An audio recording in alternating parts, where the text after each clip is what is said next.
Hey everybody, Charlie Wilson here, aka Sinister Charlie, back at it again. It has, again, been a long time. I said that in the other video. We've got another video. This is an older one. I've been out of it for so long. But this is Gigguk, and he is doing another one of his seasonal reviews, or in a nutshell, I guess. Summer Anime 2022 in a nutshell. I know it's a bit late. I'll look and see if he's got some more recent ones too, because I do love this channel. He's got a great outlook and is more of a weeb than I could ever hope to be. So, yeah, so this is Gigguk. I think he also does a podcast called Trash Taste, and, I guess they all live in Japan together and shit. The weeb dream. So, let's go ahead and get this started. Gigguk. Summer Anime 2022 in a nutshell. I'm back, bitches. Haha, I bet you thought you wouldn't get a summer 2022 anime in a nutshell, did you? But how couldn't I when last season we got Spy X Family completely taking over, your boy Kong Ming dropping some fat bars, Summertime Render being the sleeper hit stuck in Disney jail, Shikimori... By the way, Spy Family is fucking amazing. Highly recommend. The rest of these I haven't seen so far. ...son proving she's not just a cutie, she's also boring as fuck. But also, we saw the unthinkable happen. Kaguya-sama took over Full Metal Alchemist Brotherhood as the top-rated anime on MAL. That... Really? I haven't seen it, but, I don't hear bad things about this show. But to beat Full Metal Alchemist Brotherhood, I don't know about that one. That's right, the king of anime has been dethroned by a rom-com. What an exciting time to be an anime fan. And you know what? I had to come back because who knows, maybe we could even find something to compete with that this summer. Because this season we have... Your stepmom's daughter is my ex. Hey guys, so I'm here today to announce that I'm going on break again.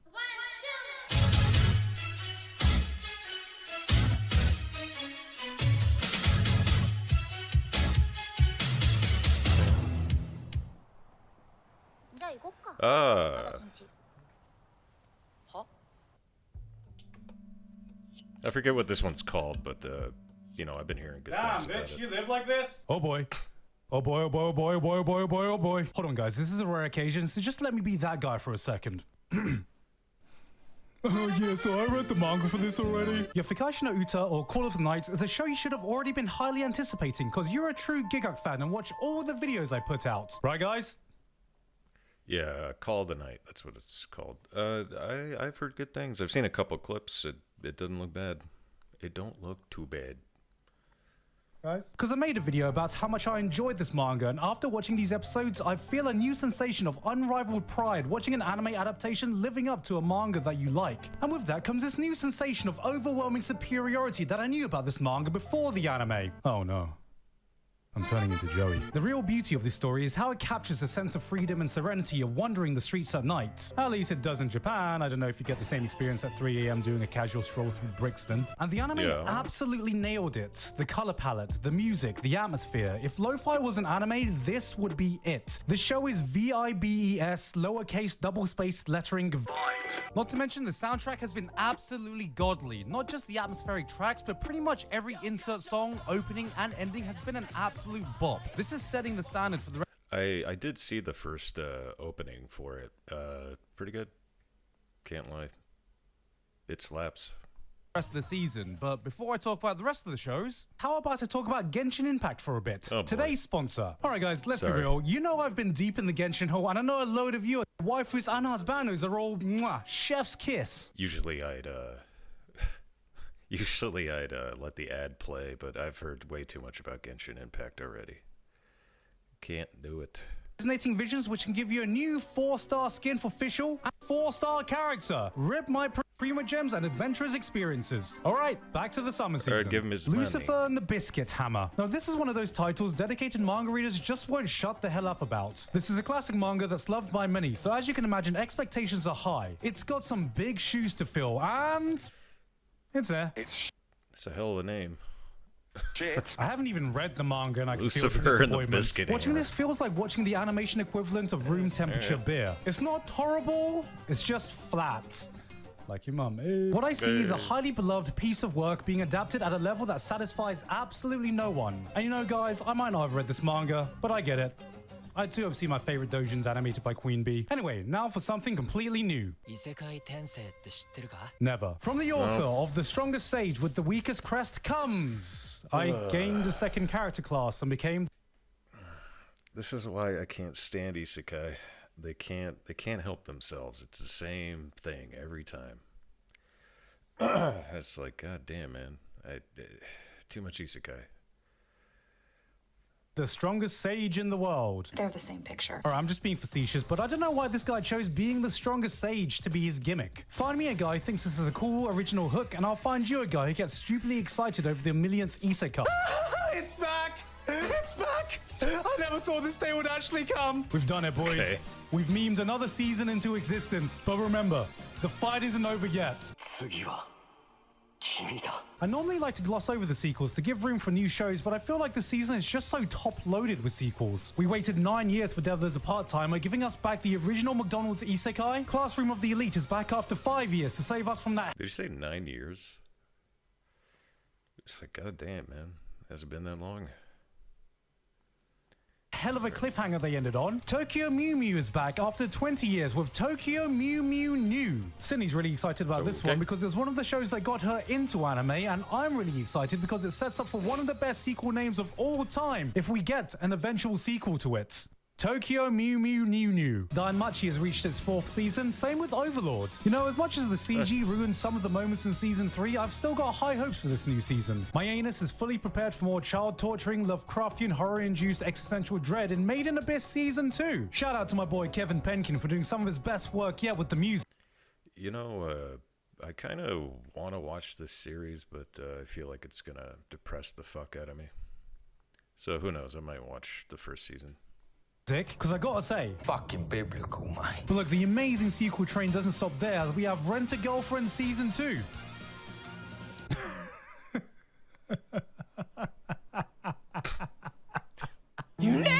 Another season of one guy engaging in the most maidenless behavior in the history of mankind. As a manga reader, I'm still waiting for the day someone rents Kazuma some grass so he can finally touch it. I don't even know why he's allowed near any elderly people in the hospital. Surely that's a health hazard because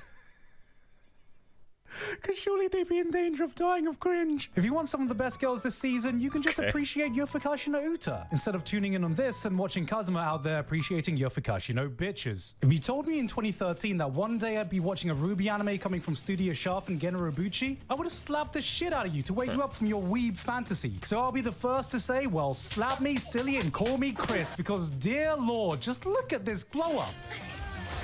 Actually, that one actually looks pretty good, and I'm not a fan of RWBY, but the way they did that, that's actually really good.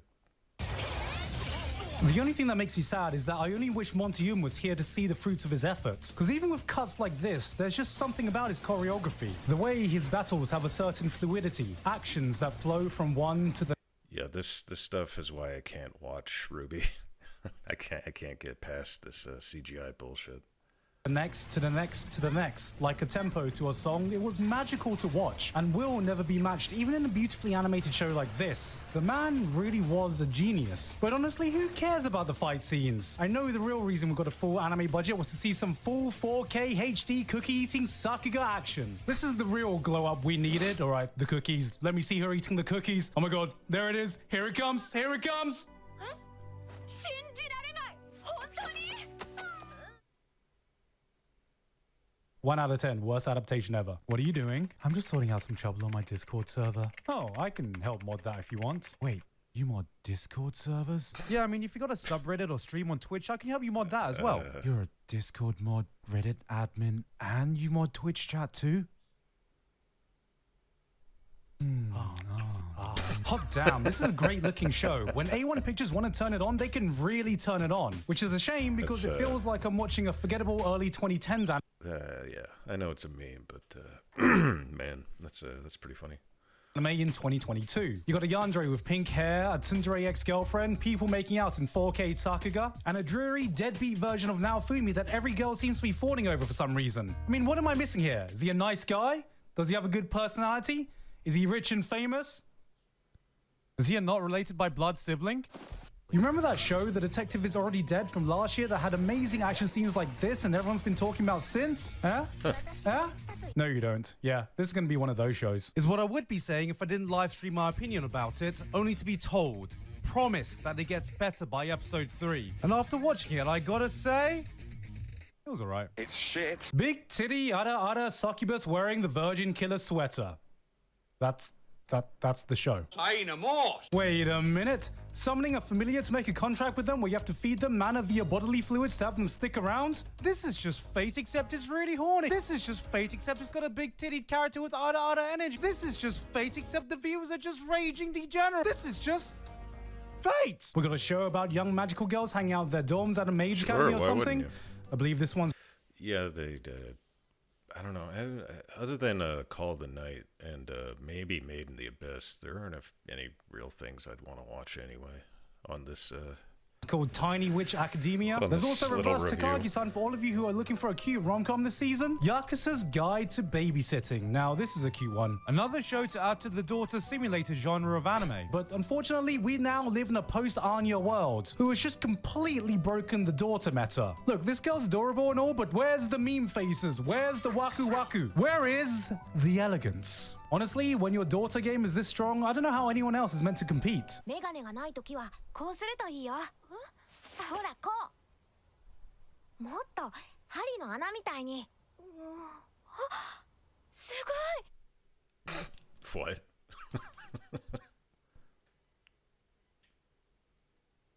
This does nothing. You know, if I had $1 for every pharmacy isekai anime that's aired, I'd have 3.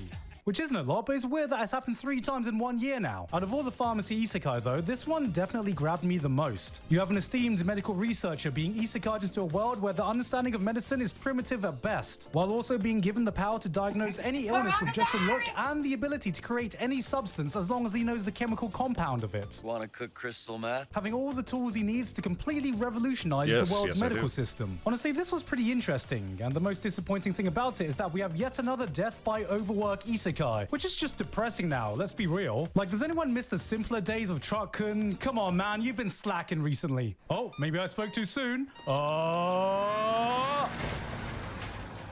Boo.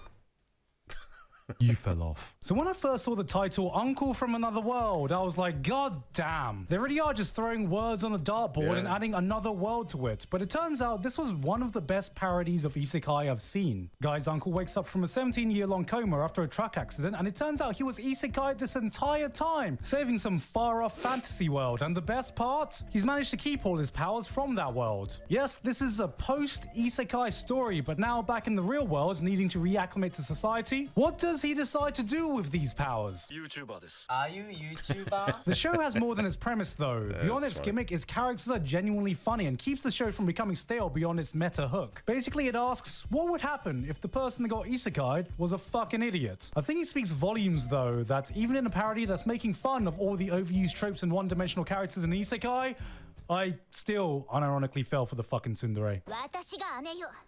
あなたの妹とかおぞけが走るわ。こっちだって君の弟になるとかまっぴらごめんだ。 Oh no.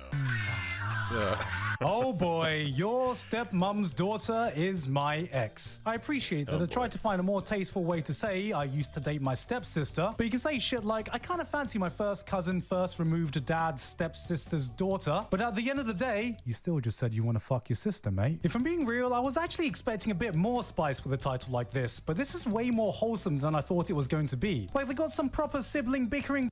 I probably won't be watching this. Just letting you know. Going on, where's the spice? It's looking a lot less like domestic ex-girlfriend and more like Kaguya-sama with a side of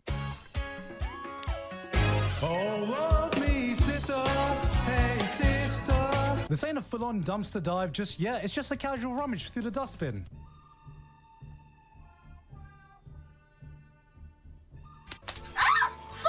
Alright, this one actually looks half decent. Out of the two anime original A1 Pictures sci-fi show with cute girls in them, this one seems like the one to watch. Yeah, I'm not really getting any kind of... Other than Call of the Night, I really don't have any interest in watching most of these. I guess Summer was kind of a bust, huh? You got some kind of secret defense force made up entirely of cute anime girls, because of course they are, focused on preventing crimes before they happen. What really stands out is the action direction and gun battles. The choreography for these gunfights feels like a mix between grounded action films and the gun martial arts of Equilibrium, which is pretty damn cool. Also, I know what I said before about Best Girl this season, but that might actually go to Chisato. Alright, I'm not gonna lie, this is the kind of energy I need in my life. But beyond her natural charm, she's able to dodge bullets like she's in the bloody Matrix and can handle firearms like an assassin on crack. That's right. She's waifu Keanu Reeves. Would you like to buy this slave? Slave? Did you say she was your slave? Yes. I am shocked. I am appalled. Why is it that every isekai has to include some kind of slavery in some form or another nowadays? You know, in my world, we abolished slaves hundreds of years ago because it was the right thing to do, and yet here, it's not only accepted but glorified. You can have sex with her, you know. I mean, can you not see the morality of owning another human being as property? Did you say she'll have sex with me? Mm-hmm. 当家の奴隷をお買い上げいただきありがとうございます。 I'm gonna say it. I'm absolutely watching this show. Guy gets isekai'd and finds out he's in a world where he can buy slaves he can sleep with. So what does he do? He goes out to raise money to buy a harem of slaves. This is the part about anime where I get it. I get why people hate it. It's like, why though? Why would you make this? I mean, all right, sex slaves. Yeah. Okay, the Jeffrey Epstein story. Okay. Is by killing bandits and collecting their bounties. My guys Jeffrey Epstein anime. out here committing first-degree murder for the promise of pussy. First to say, slavery is one of those tropes in isekai that I think is just the dumbest, eye-rolling shit, especially when it's framed as, look guys, the hero's the good guy for buying the slaves to save them. But this is so deplorable, so unethical, that I can't even find it offensive. This is coming from the same studio that made Interspecies Reviewers, and I am not surprised. If you're looking for culture this season with You know, I did like Interspecies Reviewers. I thought it was pretty funny. But, this is kind of weird, man. Even for me. no fucks given, this is it. The show didn't even pretend to have any morals. It stood up, looked us dead in the eye, and literally went, Up yours, woke moralists. We'll see who cancels who. Now, I don't want to add into this overplayed trope Fucking of slavery in JLP. Isekai, but I swear to God, guys, this is Oh, a not one-off. JLP, That's sorry. not why I watch it. Look, Jordan trust me, not every Isekai Peterson. needs to devolve into buying slaves as a plot point. Are we clear on that? All right, good. Let's see what we got next. 女の奴隷を買いに行くぞ Next time. It Nope. should stay on this one. All right, I guess that was it. That ended quite abruptly. Yeah. So there you go, guys. That's Summer Anime 2022 in a nutshell by Gigguk. Yeah, the only, like I said, the only ones I want to see, I've already decided on what I want to watch. I'm sure he has a winter one too. I would assume, or a fall, or I don't know.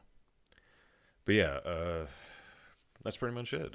Thank you all for watching. If you have some recommendations for anything, I do read comments, by the way. So if you have any suggestions for videos or anything you'd like me to watch, go ahead and do that. Because I'm running out of ideas. I can only look up so much. So thank you guys for watching. This has been Charlie Wilson, a.k.a. Sinister Charlie. I'll see you on the flippity floop.